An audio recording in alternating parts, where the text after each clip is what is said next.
Hello students. Prince sir के इस podcast में आप सभी का स्वागत है। आप सभी ने देखा होगा एक नदी एक पहाड़ को काट देती है, लेकिन अपनी ताकत से नहीं बल्कि अपने द्वारा किए गए लगातार प्रयासों से।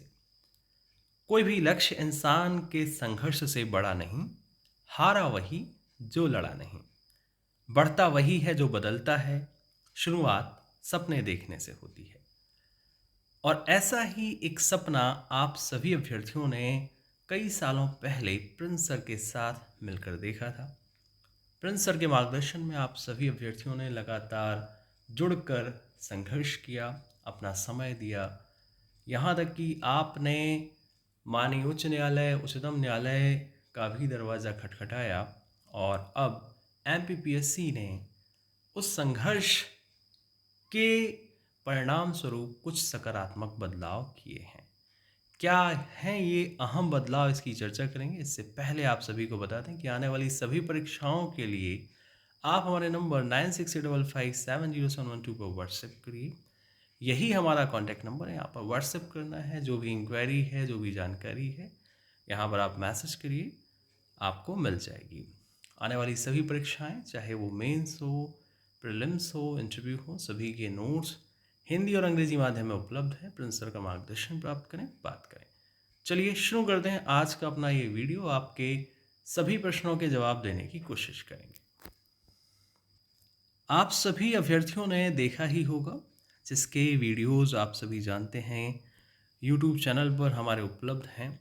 लगातार 2019 से हम देख रहे हैं कि मध्य प्रदेश लोक सेवा आयोग नियमों को ताक पर रखकर भर्ती परीक्षाएं आयोजित कर रहा है, उनके परिणाम जारी कर रहा है, और जिसके कारण अभ्यर्थियों के सपने चकनाचूर हो रहे हैं।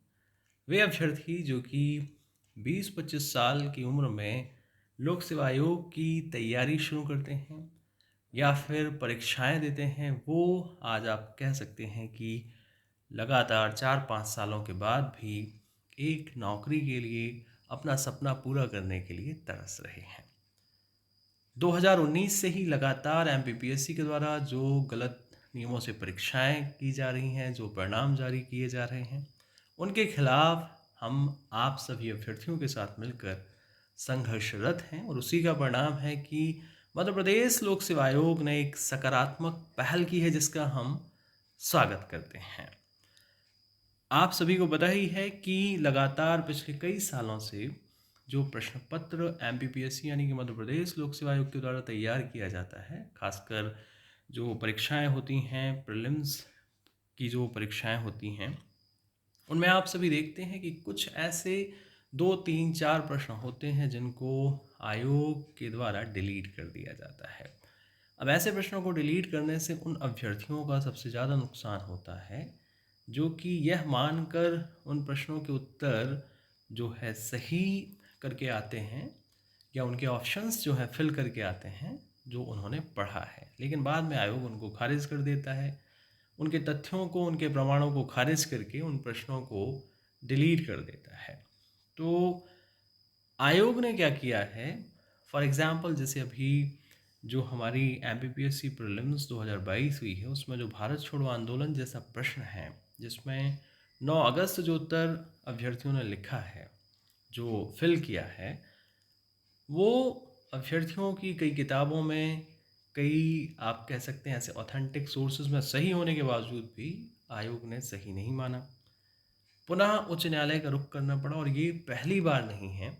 आपको बता दें कि इसके पहले भी और इसके पहले भी हम लगातार 2019 की जो परीक्षा है, उसके बाद से आयोग के द्वारा किए जा रहे जो भी गलत कार्य हैं उनका विरोध कर रहे हैं। अक्सर हम कहते हैं कि बुराई बढ़ रही है। आप अगर इसको थोड़ा आराम से सोचेंगे तो आप पाएंगे कि बुराई नहीं बढ़ रही है, बल्कि अच्छाई का समर्थन करने वाले लोग घट रहे हैं। अगर आप सही को सही नहीं करेंगे, कहेंगे, तो निश्चित रूप से जो गलत चीज़ें हैं वो बढ़ेंगी। और एक टीचर होने के नाते, चूँकि मैं भी पूर्व में स्टूडेंट ही रहा हूँ, अभ्यर्थी ही रहा हूँ, ऐसा तो होता नहीं कि कोई भी टीचर जो है, कोई भी शिक्षक जो है वो बिना स्टूडेंट रहे ही डायरेक्ट शिक्षक बन गया हो। तो कहीं न कहीं इन चीज़ों से गुज़रा हूँ। मैंने अभ्यर्थियों का संघर्ष देखा है, उनके माता-पिता का संघर्ष देखा है और उस पूरे वातावरण में, उस जगह पर मैं रहा हूँ। तो मैंने एक पहल शुरू की थी, आप देख सकते हैं वीडियोज़ पड़े हुए हैं हमारे चैनल पर नीचे ही, और भी यत्र-तत्र जो भी उस समय कवरेज कर रहे थे मीडिया संस्थान सभी लोग। एक शुरुआत हमने की थी और कोशिश की थी कि हम मध्य प्रदेश लोक सेवा आयोग और अन्य जितनी भी संस्थाएं हैं जो छात्रों के हितों को ताक पर रखकर कार्य कर रही हैं, हम ऐसी संस्थाओं के खिलाफ जो है माननीय उच्च न्यायालय का रुख करेंगे, उच्चतम न्यायालय का रुख करेंगे, इनका विरोध करेंगे, न्याय की मांग करेंगे। और आप देख रहे हैं कि ये सकारात्मक जो परिणाम है उसी के कारण आया है। आप कह सकते हैं कि इसका पूरा क्रेडिट उन्हीं अभ्यर्थियों को जाता है, उन्हीं संघर्ष करने वाले बच्चों को जाता है जो लगातार माननीय उच्च न्यायालय में याचिकाएं लगाते रहे हैं। और याचिकाएं आप सभी ने देखा होगा, अगर हम कुल मिलाकर बात करें तो लगभग 450 के करीब याचिकाएं अभी तक माननीय उच्च न्यायालय में लग चुकी हैं। तो आप कह सकते हैं ये सारी याचिकाएं हैं जो एमपीपीएससी के खिलाफ, जो भी जितने भी आप कह सकते हैं जो भी परीक्षाएं हुई हैं 2019 से अभी तक, जो भी इश्यूज़ रहे हैं, चाहे वो आरक्षण का हो, चाहे वो परीक्षाओं के नियमों का हो, प्रश्नों का हो, सभी के लिए। तो एमपीपीएससी ने इसका एक रास्ता निकाला है और ये रास्ता बहुत अच्छा है, जिससे कि याचिकाएं अब ना के बराबर लगने की पूरी उम्मीद है। और एमपीपीएससी से यही गुजारिश है, यही रिक्वेस्ट है कि आप पेपर अच्छे बनाइए। आप जो एक्सपर्ट कमेटी कहते हैं उनको कहिए कि 100 अच्छे क्वेश्चंस ढूंढ के लाएं।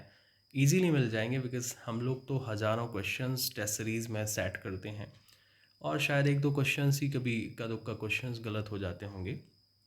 तो वो एक दो क्वेश्चंस, तीन चार क्वेश्चंस चलता है, लेकिन जहाँ बच्चों को 15 से 20 क्वेश्चंस पे हर पेपर में डाउट हो, वहाँ पर सवाल तो खड़ा होता ही है।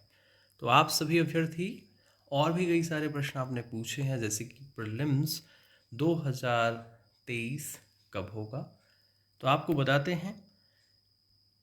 इससे पहले आपको बता दें, आने वाली सभी परीक्षाओं के लिए एलीट स्टडीज़ इंदौर प्रिंसर के नोट्स हिंदी और अंग्रेजी माध्यम में उपलब्ध हैं। इन नोट्स की जो सबसे बड़ी खासियत है वो ये है कि इनमें जो भी कंटेंट है वो पूर्णतः, पहले तो इस वर्ड को गौर करिए कि ये नोट्स हैं, बुक नहीं। इसमें बहुत ही इजी लैंग्वेज में आपको सारी चीज़ें मिल जाएंगी। टू द पॉइंट कंटेंट है, किसी भी तरह का आप कह सकते हैं अननेसेसरी स्टोरी या किसी भी तरह की कोई, आप कह सकते हैं कि बुक की साइज़ को बढ़ाने के लिए जो चीज़ें करते हैं वो नहीं है। तो इससे आपको फ़ायदा ये होता है कि जो एग्ज़ाम में आता है सिर्फ वही पढ़ते हैं, ना केवल प्रीलिम्स बल्कि मेंस में भी आपको ये बुक्स बहुत हेल्प करती हैं। और सबसे अच्छी बात ये है इनकी इजी लैंग्वेज, ये कॉपी पेस्ट मटेरियल नहीं है, इन पर वर्क किया गया है, इनकी लैंग्वेज को इजी किया गया है और आपके लिए हम इनको लेकर आए हैं। बहुत सारे अभ्यर्थी न केवल एमपी बल्कि आसपास के सभी स्टेट्स के बच्चे इसका लाभ उठा रहे हैं। तो हम सभी अभ्यर्थियों से ये अपील करेंगे कि आप इन नोट्स से पढ़ना शुरू करें, चाहे हिंदी मीडियम में हो या अंग्रेजी माध्यम में। नंबर हमारा है 9685570712, इस पर व्हाट्सएप करिए, प्रिंस सर से बात करिए। क्योंकि जो वीडियो है उसका कहना चाहिए साइज़ काफ़ी बड़ा हो गया है। तो एमपीपीएससी प्रीलिम्स 2023 कब होगा, क्या 17 दिसंबर को होगा या नहीं होगा, इसके लिए हम अपना अगला पॉडकास्ट लेकर आएंगे, तथ्यों के साथ आपके साथ जुड़ेंगे। तब तक आप तैयारी करते रहिए और तैयारी इसी प्रकार से करिए कि यह जो परीक्षा है वो जब तक आयोग के द्वारा कोई नोटिफिकेशन नहीं आ जाता है उसी डेट को होनी है। लेकिन क्या होगा क्या नहीं होगा, तथ्यों के साथ आपको बताएंगे। आप हमारे नंबर 9685570712 को व्हाट्सएप करिए, प्रिंस सर से जुड़े रहिए। आगे भी संघर्ष जारी रहेगा और एक पूर्णतः सकारात्मक बदलाव एमपीपीएससी और अन्य संस्थाएं जो कि एजेंसियां हैं एग्ज़ाम कराती हैं उनमें लाने की पूरी कोशिश रहेगी। धन्यवाद।